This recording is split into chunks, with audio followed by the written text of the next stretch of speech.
Assalamu alaikum wa rahmatullahi wa barakatuhu. We're going to emphasize 7 key facts that I think every single man needs to understand about women, and 7 key facts that women as well need to understand about men.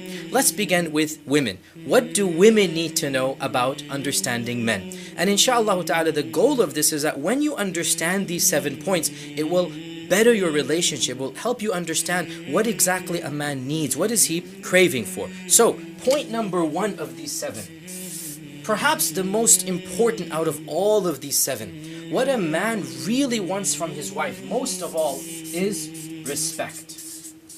And by respect, I mean that if a man earns the respect of his wife, if he feels that his wife looks up to him, he feels that he is an authority, he feels masculine, he feels as if he is in charge.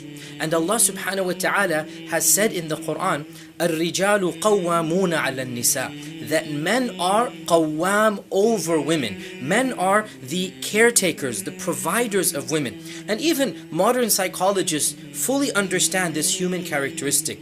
By respecting a man, a woman shows that he is her protector, that he is her guardian, her warrior, if you like. And therefore, by showing her respect to her husband, she brings out the best in a man. She extracts from him the love, the tenderness, the protection. And what woman wouldn't want her husband to love and protect her? So, the question therefore is, how exactly does a wife show respect to her husband? Obviously, she doesn't come and say, I respect you. That doesn't work that way. Respect is not it's not a speech. It's not a statement. Respect is an attitude. Respect is a mode of life. So I want to give you some examples and some specific details of how respect is shown. Number 1, respect his knowledge and judgment. By this I mean that when he makes a decision, don't second guess. Don't doubt his ability to make that decision. By doubting his ability to make a decision, you belittle him. You make him feel childish, that he's not intelligent, he's not qualified. Don't treat your husband like you would your child. Classic example.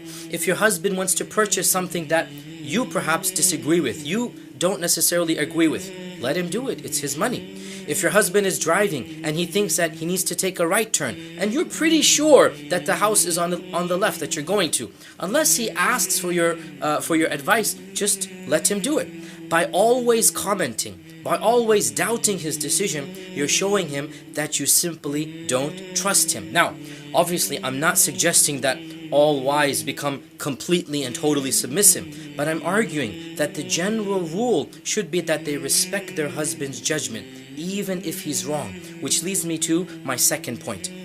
Suppose the wife is with her husband, he's driving, and they're going to their friend's house, and he's going in a certain direction, and she's pretty sure it's another direction, and she wants to comment, you're going wrong, turn left, turn right. So she's becoming now bossy, she's becoming now the one in charge. Well, what if she says, I know he's going in a wrong direction? My second point is, let him learn from his own mistakes and don't become his mother. Suppose that he did make the wrong turn. Well then, guess what? Next time around, he will learn from his mistake and he's not going to make the same mistake. Let me tell you a point of fact. As a man, if I make a mistake, I can only be irritated with myself. I can't be irritated with anybody else. But suppose somebody else told me to turn. Suppose the wife told me to turn and she did turn out to be wrong. Well then obviously this will bring about a great source of irritation. So next time he does make a mistake, don't rub it in. Simply understand that a man will make mistakes and he will learn from those mistakes. This is of the ways of showing your respect, that you don't double guess his judgment. And therefore, this also leads me to another point. Trust his capability in what he attempts to do. Suppose there's a leaky faucet and your husband jumps at the opportunity to be a man, and he brings his wrench from the toolkits, he brings all of the tape and all that's needed, and he's so excited. He's your knight in shining armor coming to rescue the damsel in distress from the leaky faucet. And instead of welcoming your knight in shining armor, you scorn, you laugh, and you sarcastically say, You can't fix a leaky faucet. Why are you going to make things worse? Honey, just call the plumber, please. You see what's happened here? Do you see the problem?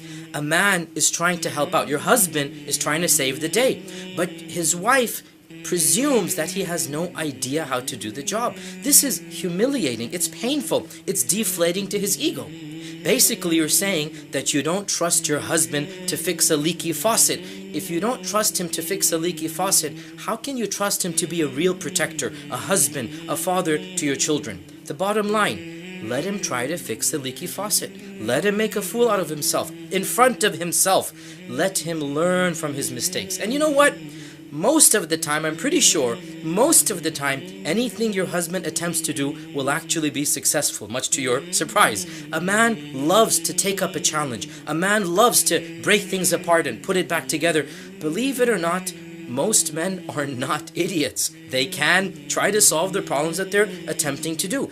And if a wife insists on demeaning him, on disrespecting him, on challenging his knowledge and ability, then basically you are making him out to be a fool, making him out to be an unintelligent person, and so you are hurting his ego. Now again, showing respect here means trusting his knowledge, his judgment, and his abilities.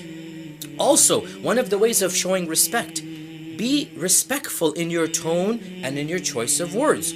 One of the main reasons that husbands around the world always complain that their wives are nagging too much. Isn't that common, right? Every culture, every society, the man always says, my wife is just nagging. Well, why is this? That's because a man feels that his wife is disrespecting him. There's a feeling that he's not capable, he's not qualified to do what he's doing, that basically you are treating him like a child. You need to understand, my dear sister in Islam, that for a husband, his list of priorities is not the same as yours.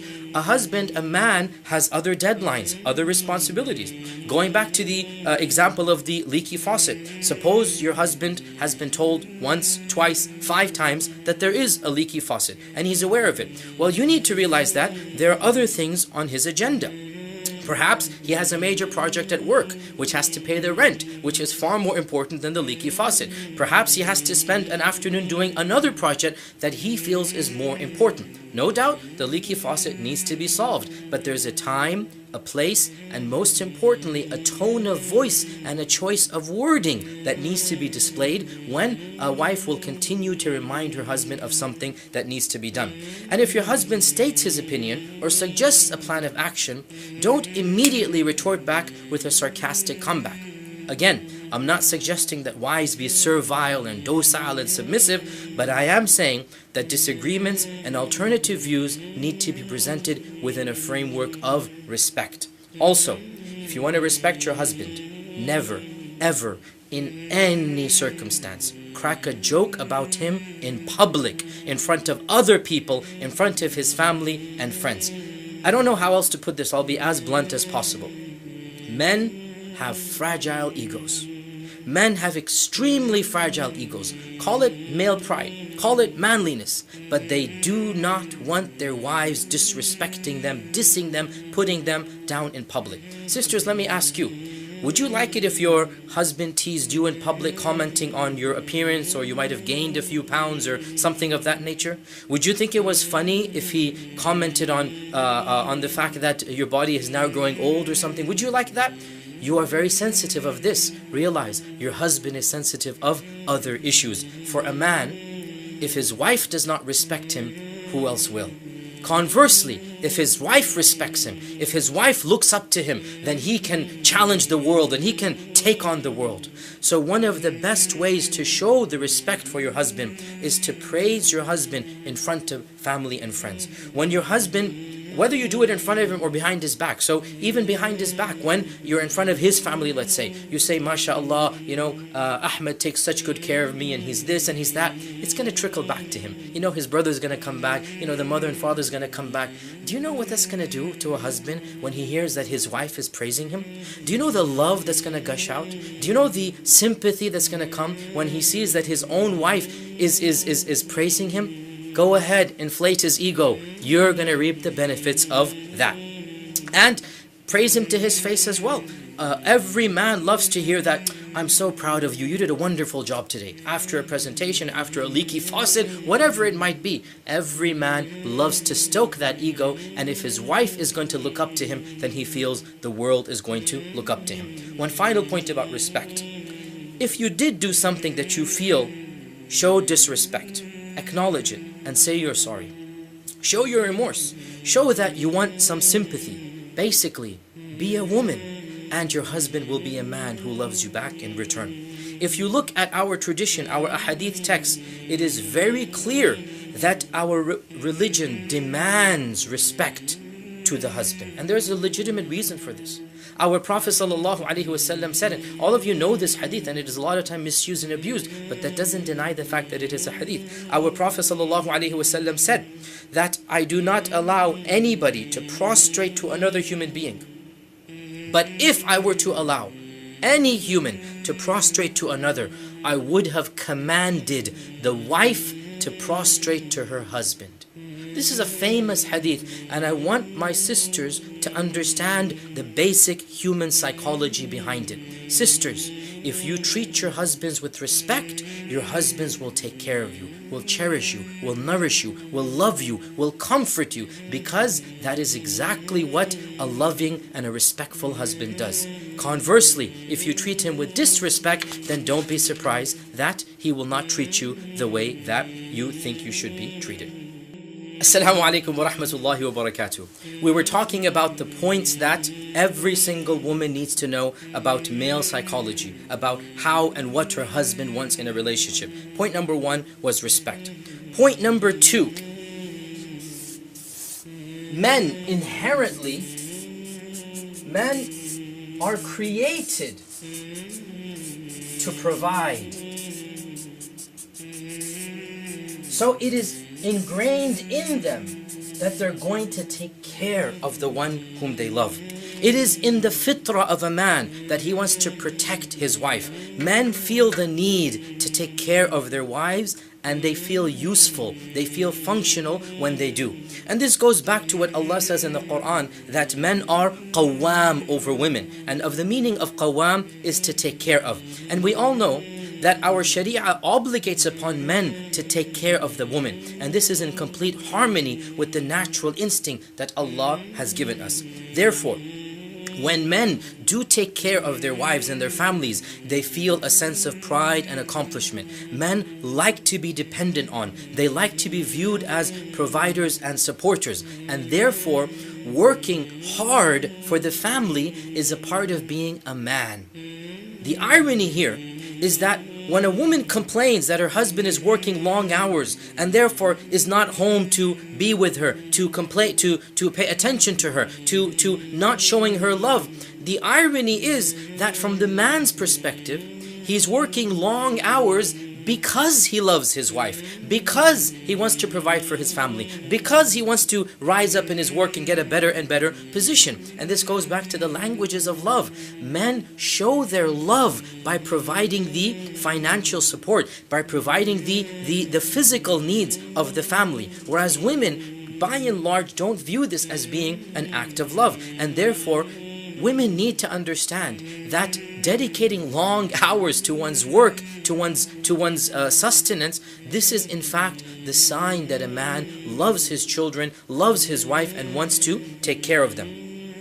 Another difference between the two is that by nature, men think more about the future of finances. Men think more about what's going to happen if I die, what's going to happen to my children, what's going to happen in 10 years for college, what's going to happen if this and that. Whereas by and large, women think long-term relationships. Women by and large are not that concerned about finances. For a man, he's worried about making sure that 20, 30 years down the line, he has enough savings to take care of his wife, to pay for his college education, kids' college education. A woman, on the other hand, is more interested in getting her husband's affection and making sure that he's going to love her 10, 15, 20 years down the line. Now, of course, this is not to say that a woman should just let her husband work himself to death and ignore her and not spend any time with her. However, what I'm trying to stress here, a woman must understand the frame of mind of a hard-working husband. She needs to see him for who he is. He's working hard so that he actually does something for her. And No doubt in the process he also benefits himself, but there's no denying that if he didn't have a family, if he didn't have children, he wouldn't be working that hard. Therefore, there's a very real danger when a woman continues to complain about the work her husband is doing, that this is going to lead to some sense of frustration, eventual anger. Why? Because the husband sees all of this work is done for the wife, whereas the wife sees all of this work has nothing to do with her. And so there's a huge discord that will take place. The bottom line here, husbands, understand that women have a different perspective on your long, hard hours at work. They see it as some type of competition between them and the office place, them and the work schedule.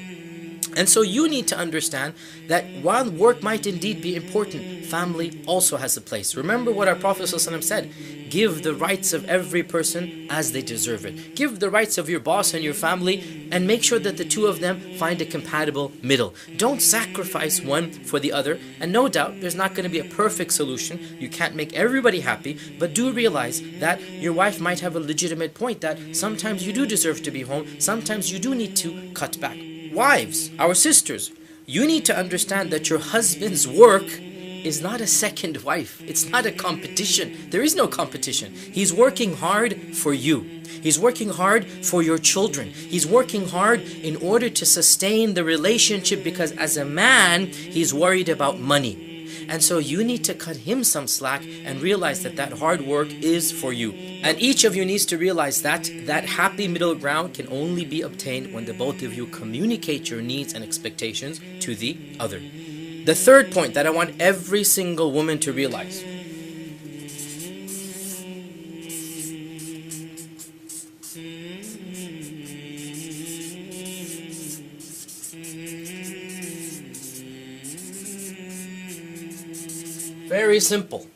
Very simple point.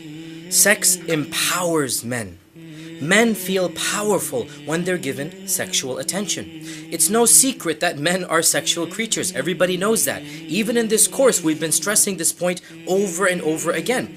The number one complaint that husbands have across the globe is that their wives don't give them enough sex. And this is regardless of religion, race, ethnicity, culture. What women fail to realize most of the time is that sex is not just a biological need. Of course, it is a biological need. Women fail to realize that men's need for sex isn't just like need for food or water or sleep. They don't understand that if a husband doesn't get sex, why he gets so cranky. What's the big deal about it? The point is that sex is the key to unlocking a man's emotion.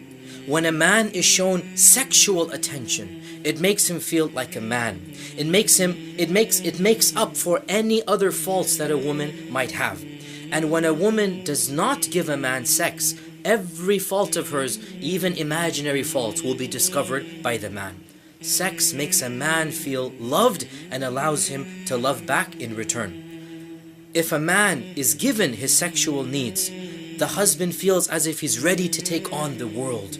To be a man means that the masculinity in a husband is manifested within his married life. Let me put this very bluntly. If his wife showers him with sexual attention and gives him great sex, this makes him feel like a full man. He gets an extra powerful energy boost, and with this energy boost he feels that he can conquer the world. He feels that the sense of joy and satisfaction is so powerful that he can sweep away many other worries of life, many other distresses, many other work related, society related, and so on. Conversely, if a wife rejects her husband, if a wife does not allow a man to be a man with her, well then how is he going to be a man for the rest of the world?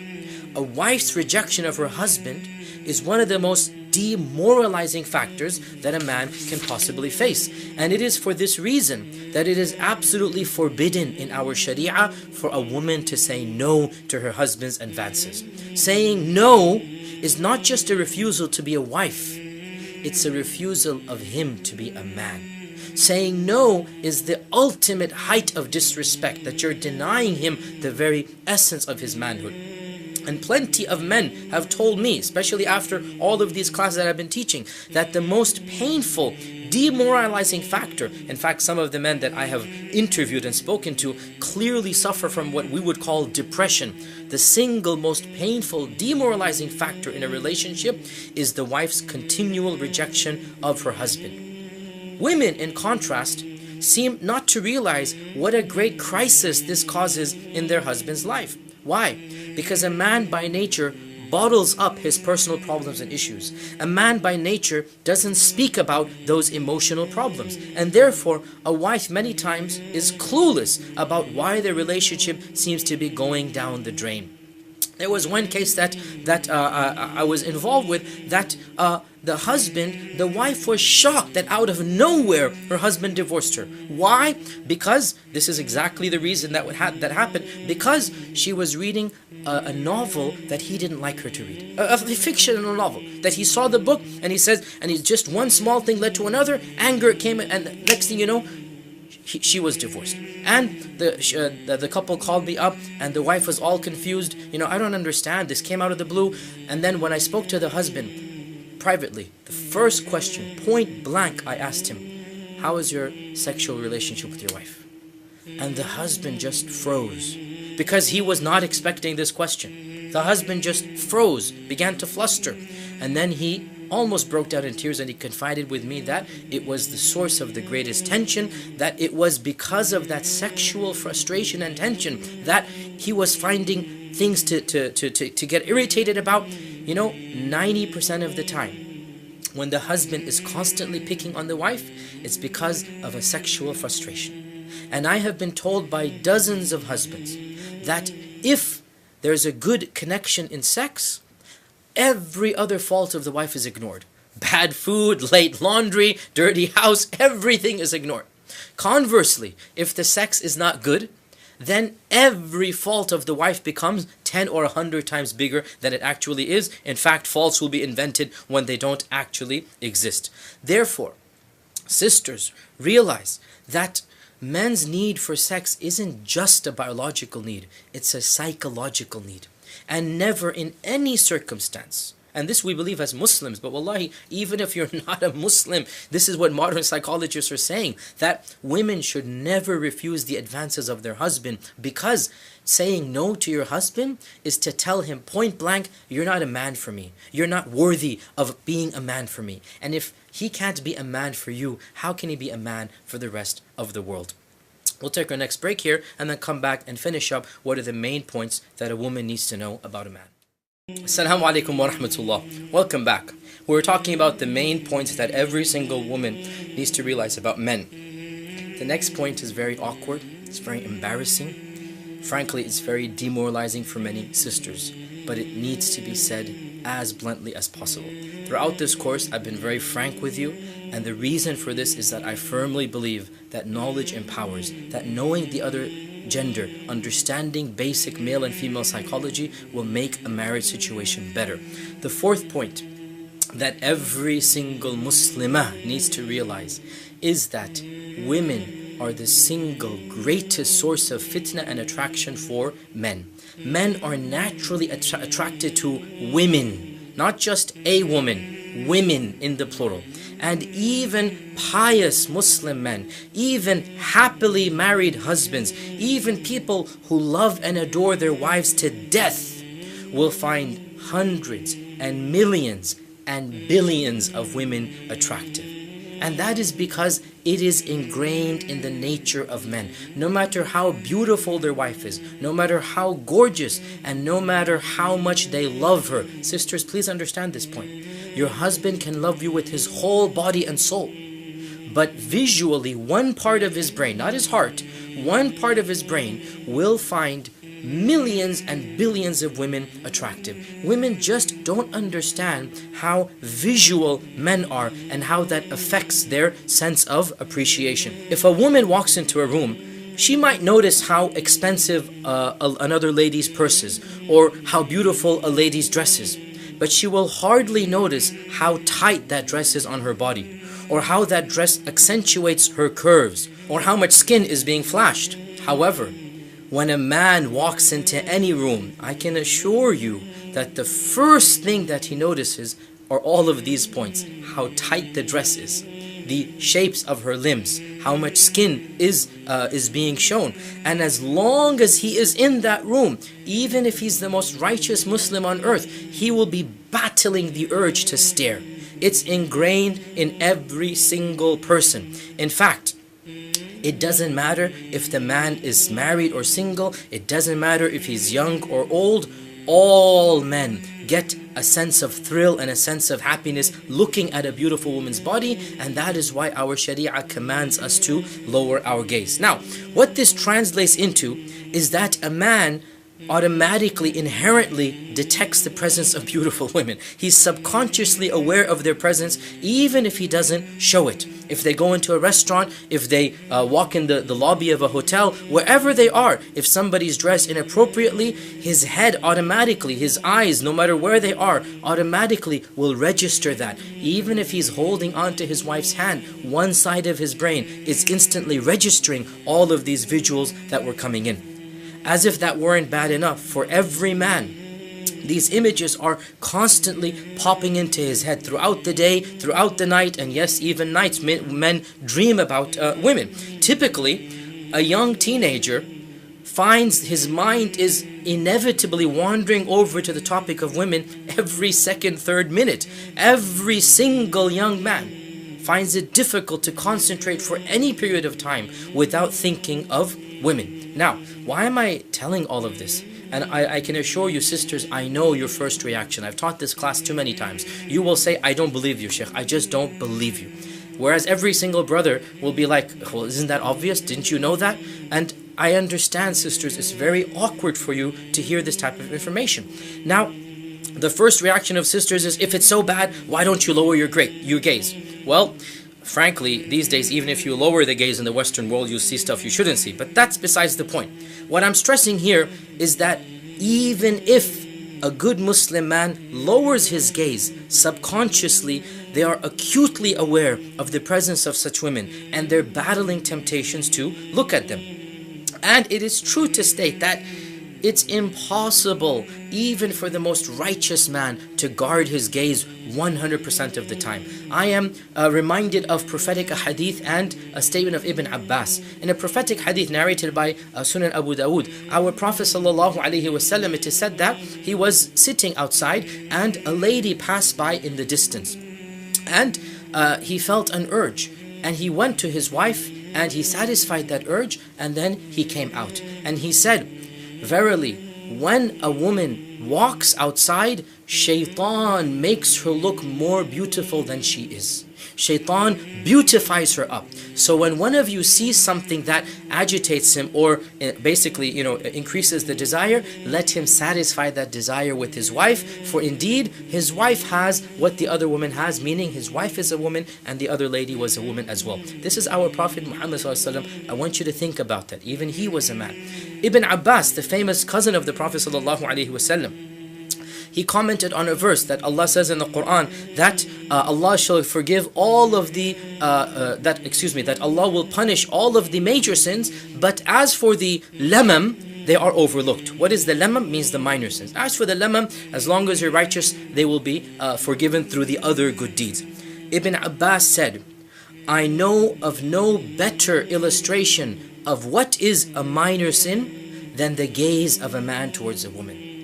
Now this is like an inevitable minor sin. Ibn Abbas is saying, I know of no better illustration when Allah says He shall punish the major sins, and as for the minor sins, they will be forgiven if you're righteous. And this is what the ahadith tell us. If you're praying, if you're, and by the way, this isn't an open license to go stare, obviously. The point being though, nobody can win the battle 100%. Nobody can, and I can assure you sisters, no man living in the Western world, dare I say even the Eastern world, can a day go by except that one or two images or something of this nature goes into his gaze. So why am I saying all of this? It's very depressing for women to hear, isn't it? And frankly, I know for a fact, because of the comments that I've gotten back, that this knowledge depresses sisters. It makes them feel cheap. It gives them a sense of hopelessness.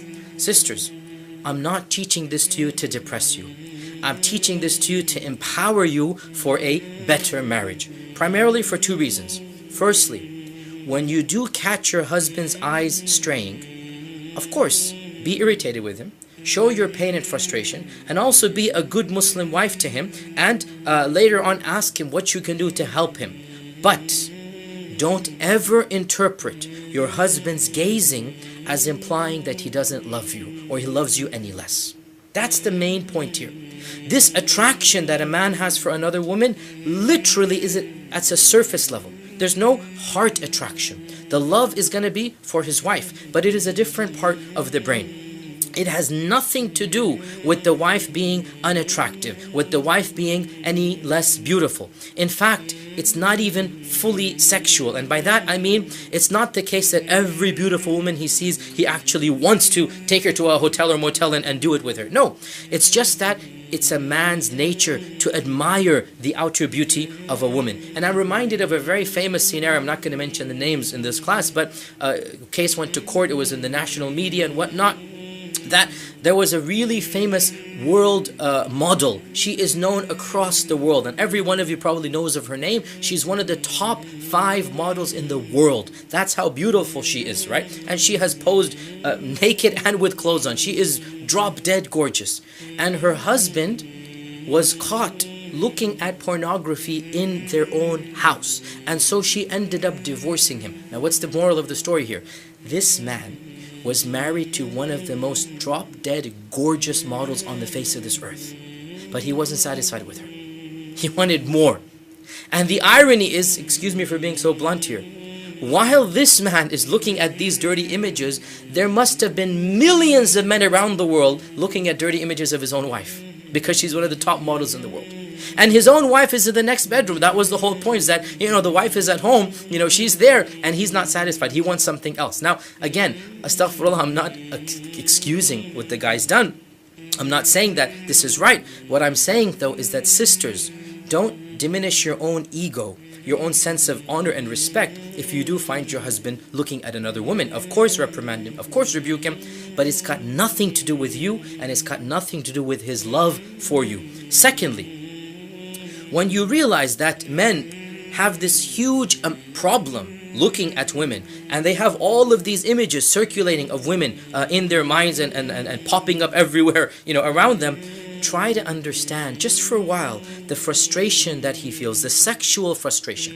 And imagine that if he couldn't get that sexual frustration satisfied with his wife, where will it lead him? Sisters, no man in any Western country can even cross the street or turn on the television or open up a magazine or log onto an internet site except that there are dozens or hundreds of images smacking him across the face. My point to you is, have some sympathy, have some mercy, have some love, and give him that sexual attention that he deserves as your husband. Sisters, let me be blunt here. If you're not going to flaunt your body in front of your husband, if you're not going to be confident by showing your body and your nakedness in front of your husband, if you're not going to show him what is halal for him to see, well then what do you expect him to do? Let him appreciate your beauty, let him appreciate what Allah has blessed you with, and inshallah ta'ala that will help him minimize some of the problems that he faces. Inshallah, we'll take another break here and come back and finish up what women need to know about men. The fifth fact, for a man, romance is all about sex. That's just the fact of the matter. Men will do romance, and the only reason they will do it is because they want it to lead to sex. For them, romance and sex go hand in hand. They just don't get the importance of just giving gifts, giving chocolates, giving flowers, unless it's going to be linked to the sexual reward after that. And therefore, there is a perception, and it's relatively true, that men are a little bit unromantic. They're inherently unromantic. They're awkward about romance. However, when men are surveyed about romance, an extremely large percentage of them respond that they would like to be romantic. Well then, if they want to be romantic, why are they so clueless about how to be romantic?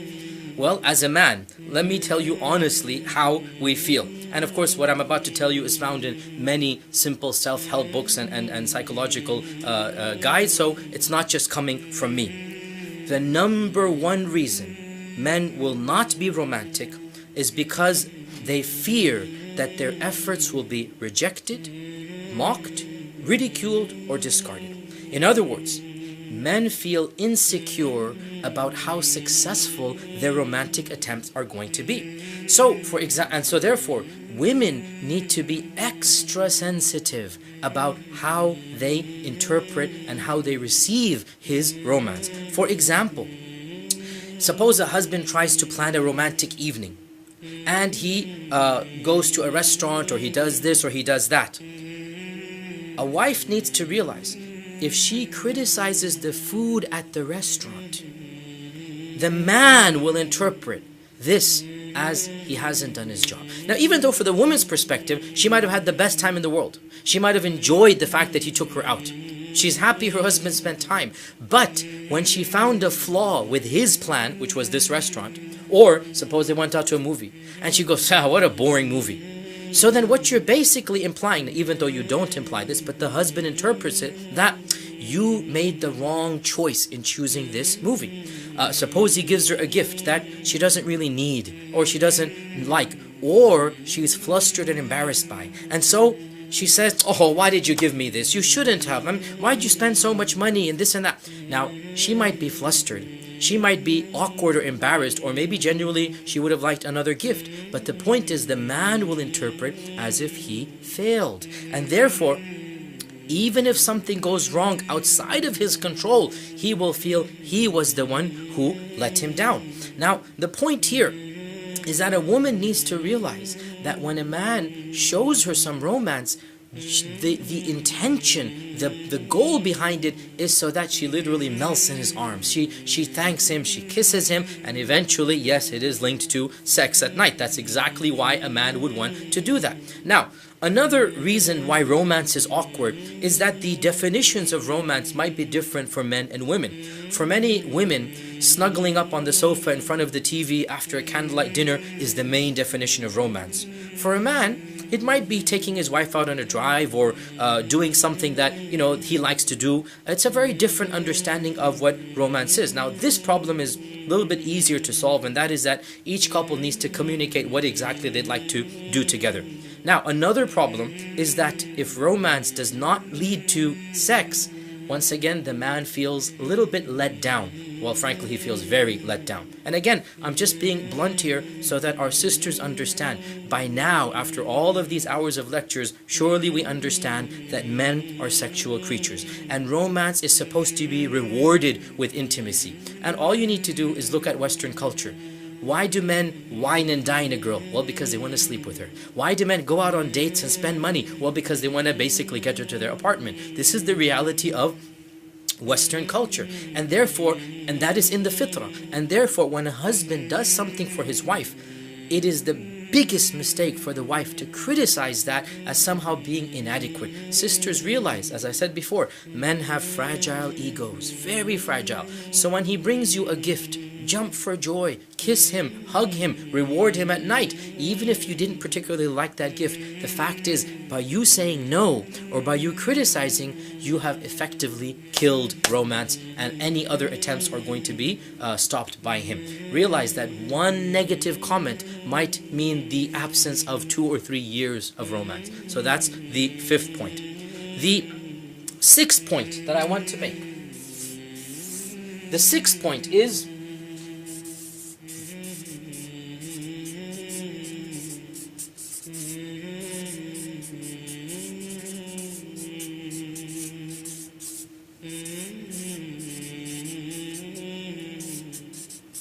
beauty is the attempt to be beautiful. What do I mean by this? Women, I'm going to be very frank here again. Husbands really don't care if their wives' behinds are a little bit bigger than when they got married. But they do care that the wife is attempting to look good. She's wearing perfume, she's wearing makeup, she's looking good.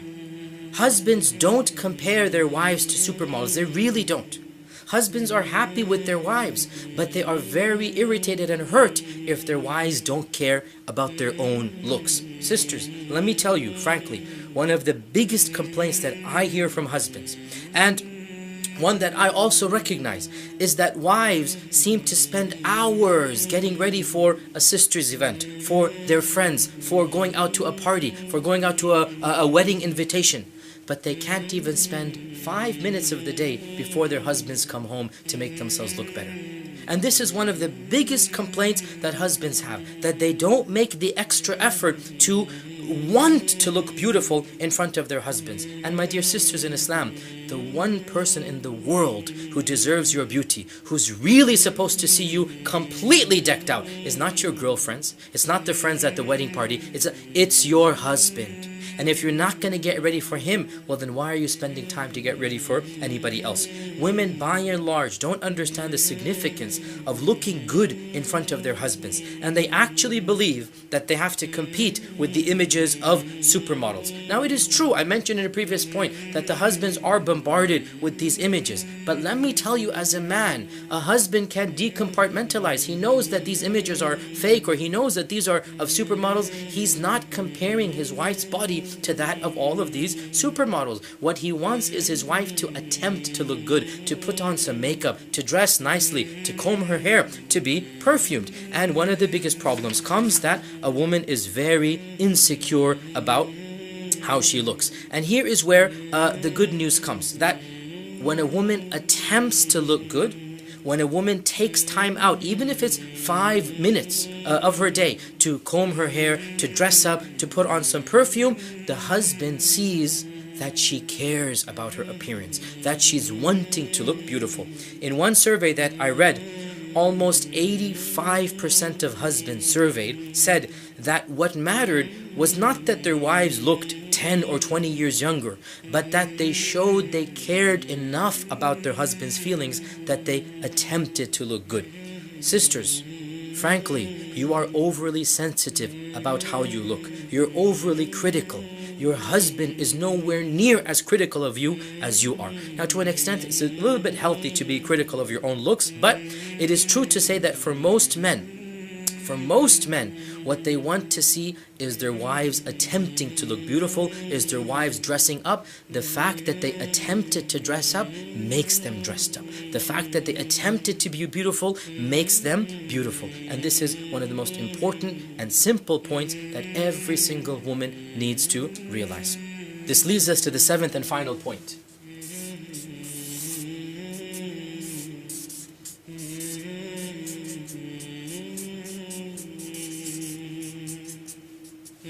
I call it cave time. What do I mean by this? Sisters, wives, realize it is in the nature of men that they need some alone time. They need to be cut off from everything. They need to, whether it's reading the newspaper or browsing online or reading the news or listening, they need some alone time. It is in the nature of men that when they have a big problem, they don't tell other people. They sit down and they think about it.